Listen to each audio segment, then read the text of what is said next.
Olá, queridos amigos! Bem-vindos ao canal Espírita do Vale do Mamanguape. Bom, o tema desse nosso encontro é exatamente a obsessão, mas muito mais as consequências da obsessão.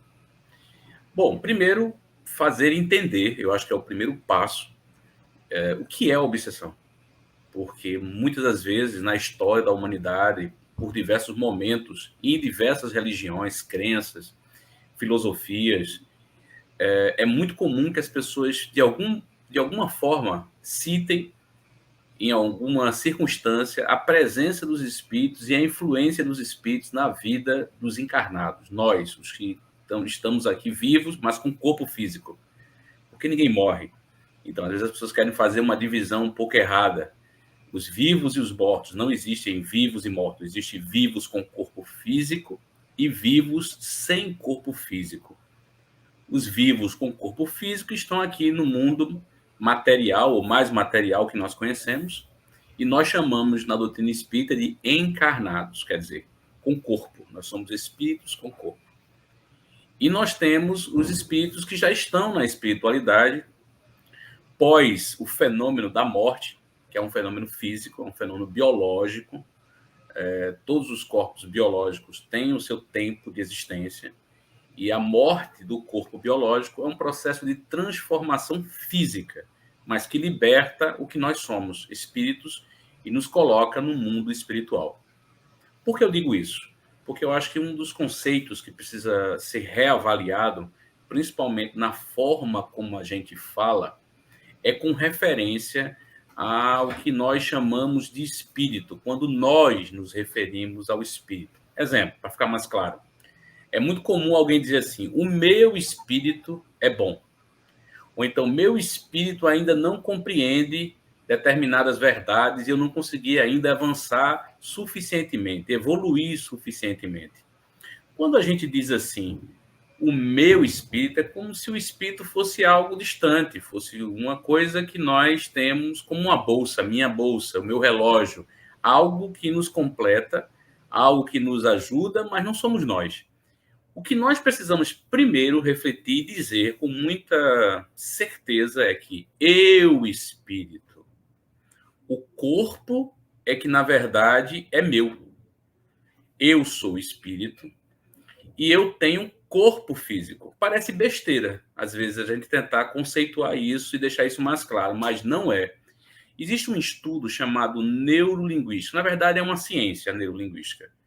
Aquilo que a gente pensa, aquilo que a gente acredita é para nós uma absoluta, relativa, momentânea, muitas das vezes, verdade. Se você acredita que você é incapaz, você dificilmente vai atingir objetivos porque você determinou para você isso. Existe, mas também se você determinar para você, pelo próprio pensamento, que é o que é, é o que é o espírito, pensamento livre, vivo. Se você determinar que você é capaz de fazer, que você pode fazer, que você irá conseguir fazer, a chance disso acontecer é absurdamente maior, e eu posso até afirmar, pela insistência, você irá conseguir. Então, esse processo que nós chamamos de identidade, ele só se estabelece quando a gente tem certeza daquilo que a gente acredita que é. Portanto, o que é que nós somos? Nós somos espíritos. O que é que nós temos? Nós temos corpo físico enquanto estamos aqui na Terra. O corpo físico é uma veste, como diz os espíritos. O corpo físico é um veículo que nós precisamos enquanto estamos aqui na Terra.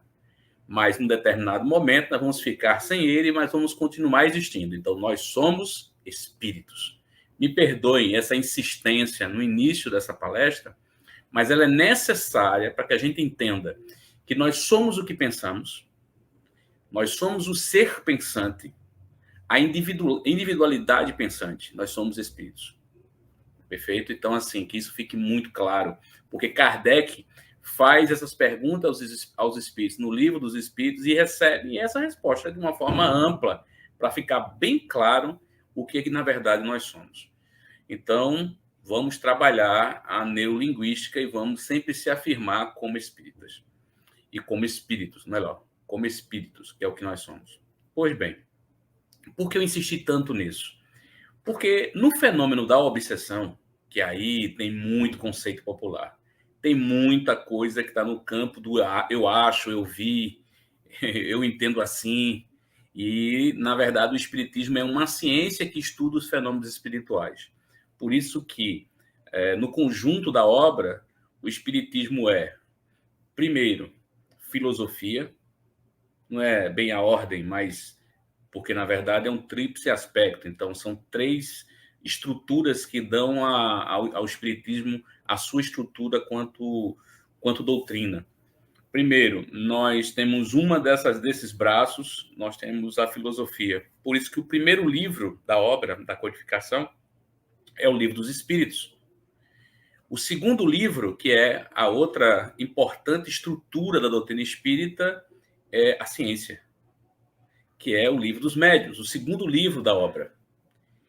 E o terceiro aspecto, tão importante quanto os outros dois, que se entrelaça no conhecimento do que é a própria doutrina espírita, são os elementos de resultado moral, que a gente adora chamar de religião. Mas o espiritismo é religião quanto princípios morais ou princípios éticos que darão a cada um de nós uma compreensão diferente da vida, mas por compreensão filosófica e científica. Então, quando alguém começa a estudar a doutrina espírita, é muito comum fazer um estudo primeiro do livro O Evangelho segundo o Espiritismo. É a terceira obra, em sequência. Mas nós precisamos estudar o Livro dos Espíritos e o Livro dos Médiuns. Para que, nesse conjunto, sem esquecer o Céu e o Inferno, sem esquecer a Gênese, que são outras obras que são complementares aos conceitos científicos, filosóficos e morais.